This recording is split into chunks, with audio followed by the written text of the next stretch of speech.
Okay, video 2 of chapter 14. We are going to be looking at factors that affect solubility.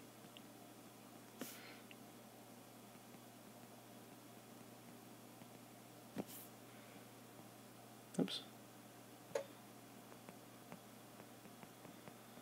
So specifically, what's going to impact solubility? How is it going to impact it? What things do we have to consider?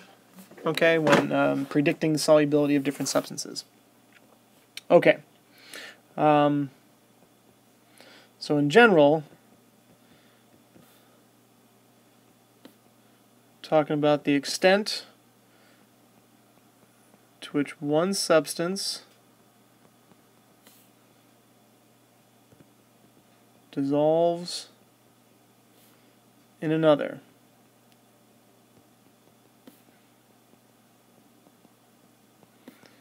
Depends on the nature of the solute and solvent.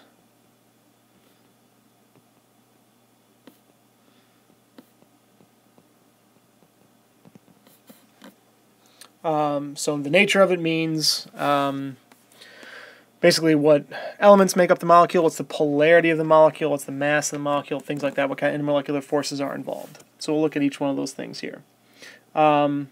Solubility also depends on temperature. This is something you guys probably covered in your first year chem class. The other thing we have to consider is pressure. But that is only when we're looking at the solubility of gases. Okay, so we'll kind of look at each one of these ideas in general throughout this video. This is actually kind of going to be a shorter video. We really don't have a whole lot to cover, and a lot of it is pretty familiar. Alright, so let's get rolling. Let's talk about the solute-solvent interactions. How these two substances are going to interact with each other. So here we go. In general, the stronger the attractions, basically we're talking about intermolecular forces, the stronger the attractions between solute and solvent, the greater the solubility.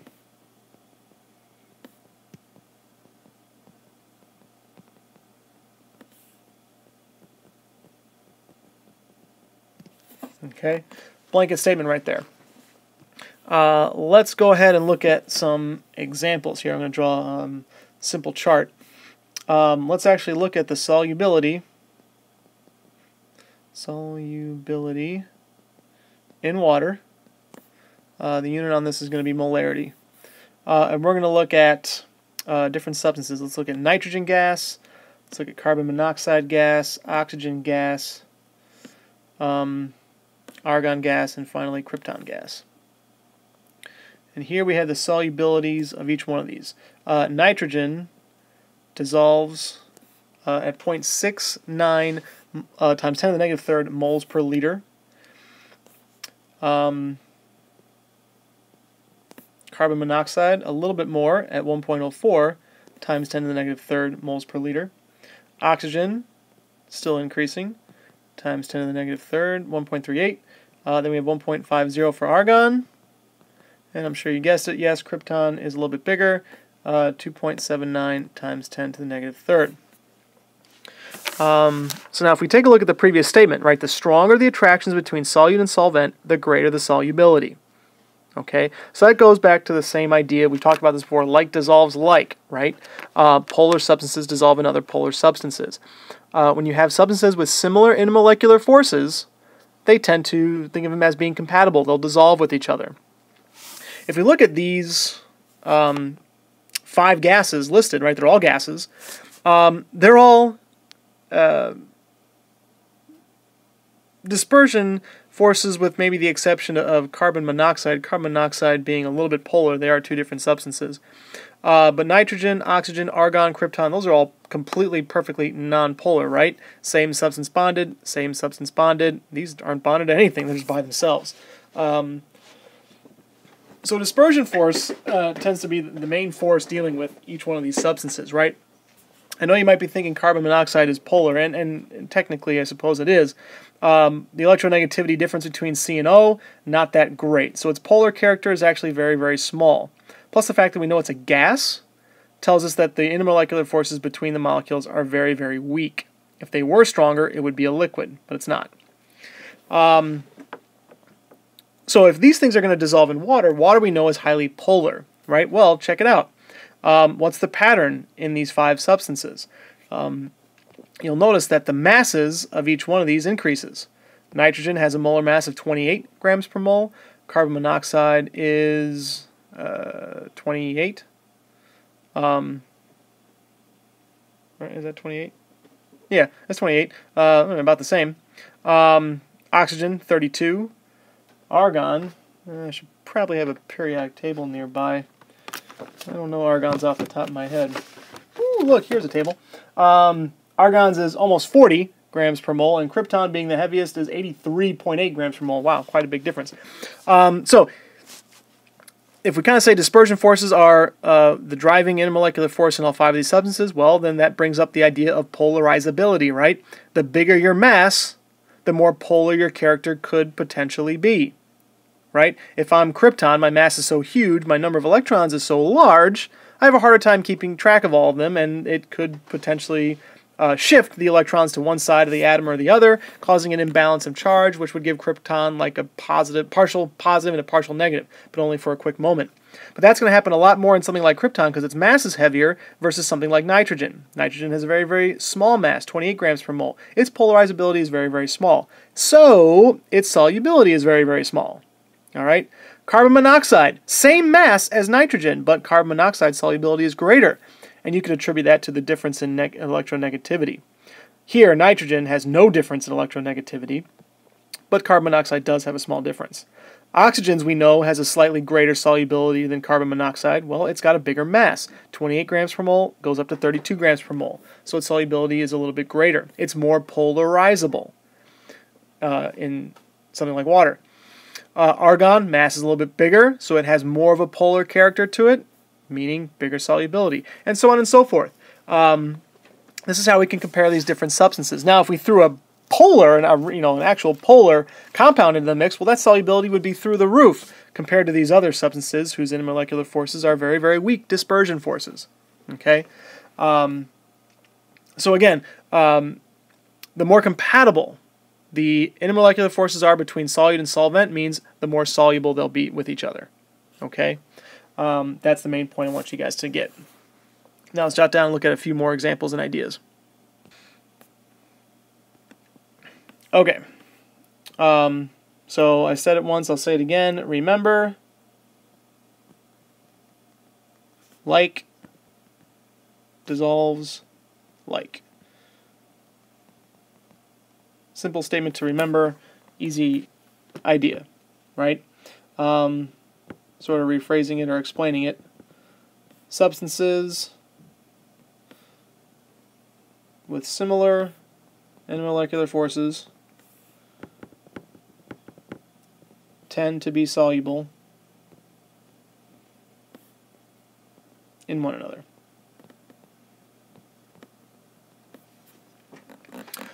We can look at another series of chemicals here.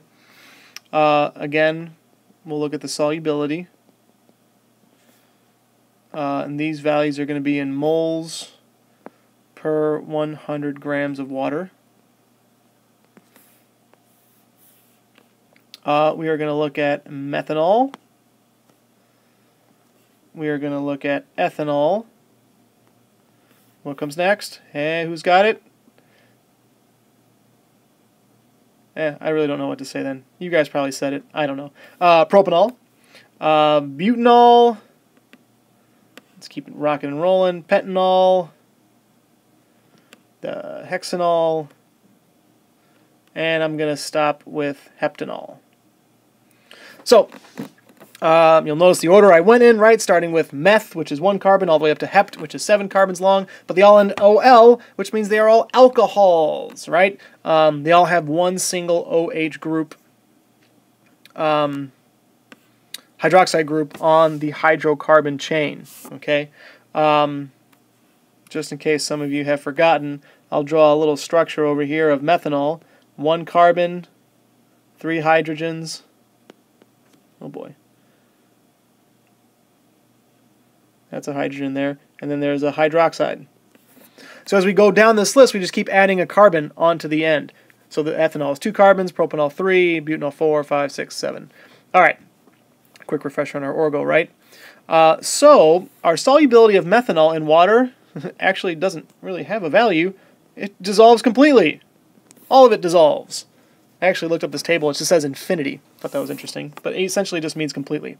Ethanol, guess what? Same thing.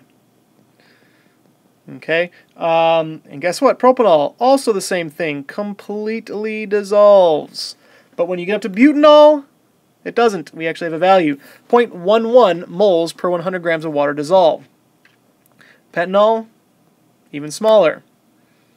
Hexanol, even smaller. And finally, heptanol, even smaller. Down to only 1 sig fig. Ooh.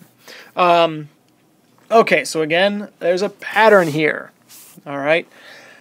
Methanol only has 1 carbon to it. Very, very small molecule, but it has this hydroxide, right? You have an OH group. Well, guess what intermolecular force is keeping this molecule next to all the other molecules?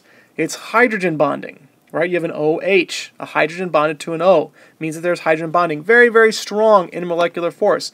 Guess what? What type of intermolecular force is in water? You guessed it, hydrogen bonding. Okay, they're the exact same intermolecular force. Okay, so they're very, very compatible, which means methanol dissolves completely in water. Now this carbon end, right, the CH3 end to it, hydrocarbon groups are generally nonpolar, right? Carbon and hydrogen, not that great of electronegativity difference. They're pretty nonpolar. Dispersion forces is all that's going on here. But that pales in comparison to the hydrogen bonding caused by the single OH group here.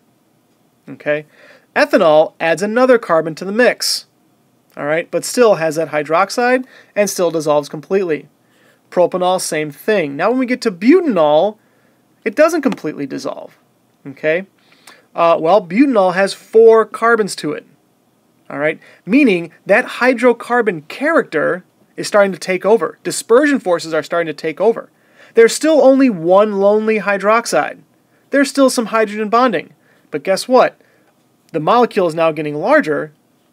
More carbons are involved, which means there's lots more of dispersion forces. And dispersion forces are not compatible with the hydrogen bonding of water. Okay? So something like butanol is starting to get more and more, you can say, non-polar as it's gaining more and more carbons and hydrogens. Likewise with pentanol, we're adding another carbon. It gets even less soluble. Hexanol, less. Heptanol, even less. And this pattern would continue as we went through all the other hydrocarbons we've ever learned. But you definitely want to look at, patterns in the substances and look for changes in intermolecular forces. This is a really good pattern to be familiar with. Okay? So again, similar intermolecular forces will be soluble. Okay, the more difference in the intermolecular force, the less soluble those substances will be. Okay. Okay, now let's take a look at some pressure effects. All right. As I stated before, pressure is only going to affect the solubility of gases. So no need to worry about solids or liquids. So the solubility of a gas in any solvent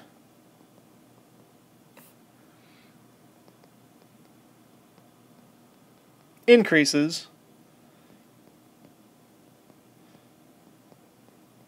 as the pressure of the gas over the solvent increases.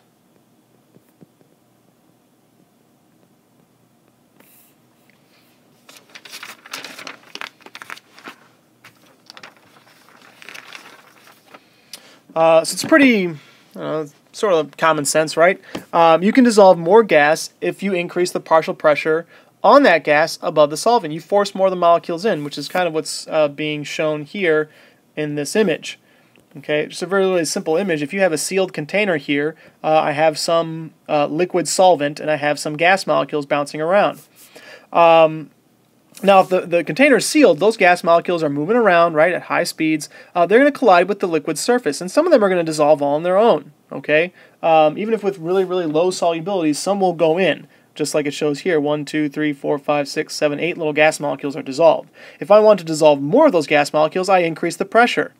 Increasing the pressure causes more collision. So guess what? More of those molecules are colliding with the liquid surface, and that means more of them are going to get dissolved. 1, 2, 3, 4, 5, 6, 7, 8, 9, 10, 11. Ooh, boy. 3 more. It's really a nice direct relationship.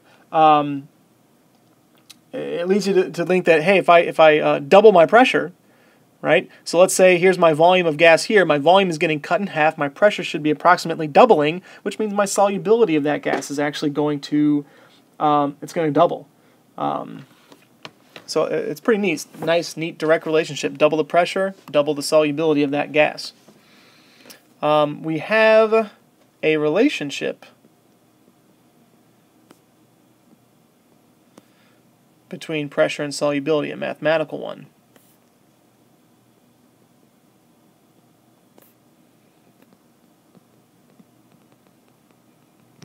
And that relationship is known as Henry's law. No, Henry, it's not your law, and I'm sure you are all celebrating that Henry has a law. But this is Henry the last name, not Henry the first name. Okay, anyway. And don't worry, Henry's law is not all that important anyway. Henry's law is very, really simple. The equation is C sub G equals K times P sub G. Yay.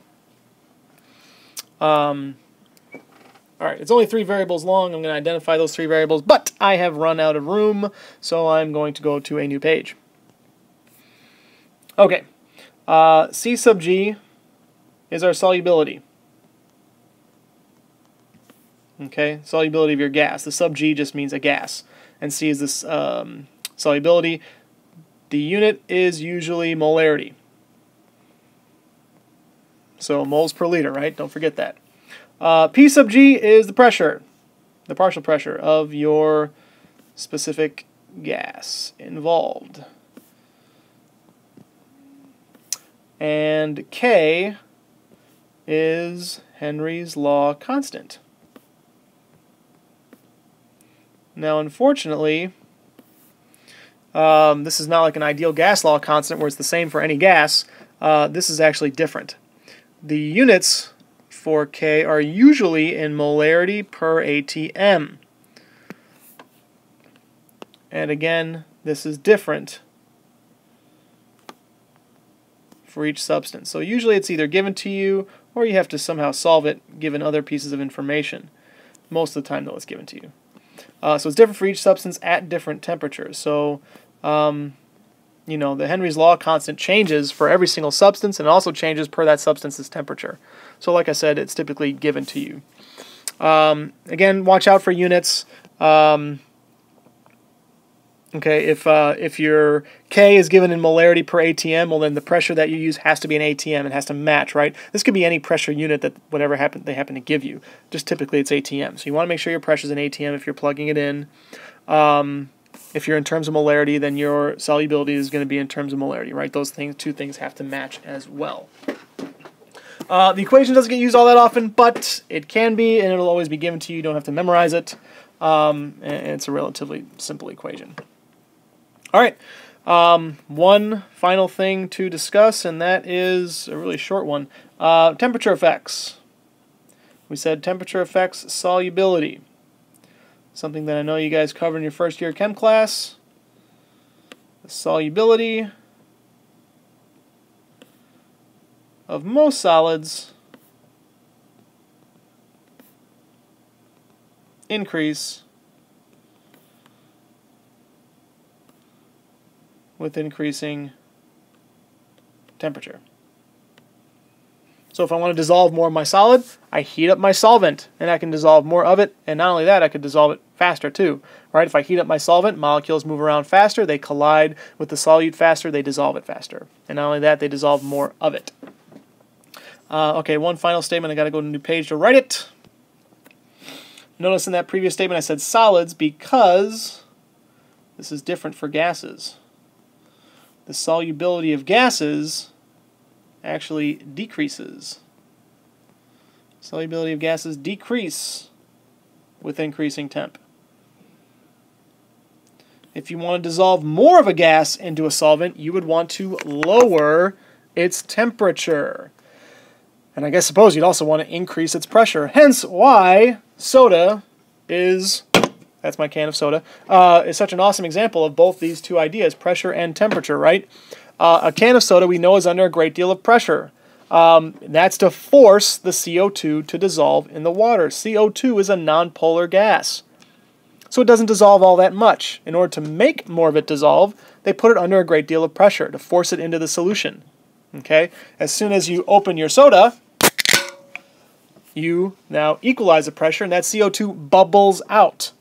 You've now significantly decreased the partial pressure of the CO2 over the solvent, and so that causes a lot of the solute, CO2, to come out of the solution, bubbles out. All right? And then, of course, as you have your soda sitting on your countertop, its temperature is slowly but surely increasing, which causes more of that CO2 to actually bubble out of solution, and our soda becomes flat. But I'm not going to let that happen to mine. I will drink it very, very quickly. But if you wanted to prevent it from becoming flat, you could put it back in the refrigerator to slow that process down. It won't permanently do it, but it will slow it down. I've seen infomercials that sell those devices that you stick on top of like some type of soda can or like a pop bottle, and you put, you crank it, you move it back and forth, you increase the pressure inside. That just forces more of the CO2 into the solution to keep your soda from going flat. I haven't purchased something like that, but I drink my soda at a reasonable pace. Actually, no, I drink it a lot faster than reasonable. Okay, anyway, all right, enough about that. That's really all we have to cover in this section, guys. Pretty short. Make sure you guys are familiar with the concepts. Make sure you know your intermolecular forces. Continue to study. Quiz is always coming up. And, finals coming up. So you guys definitely want to be spending some time getting everything together there. All right, good luck, and we'll wrap up Chapter 14 tomorrow. Made with Doodlecast Pro.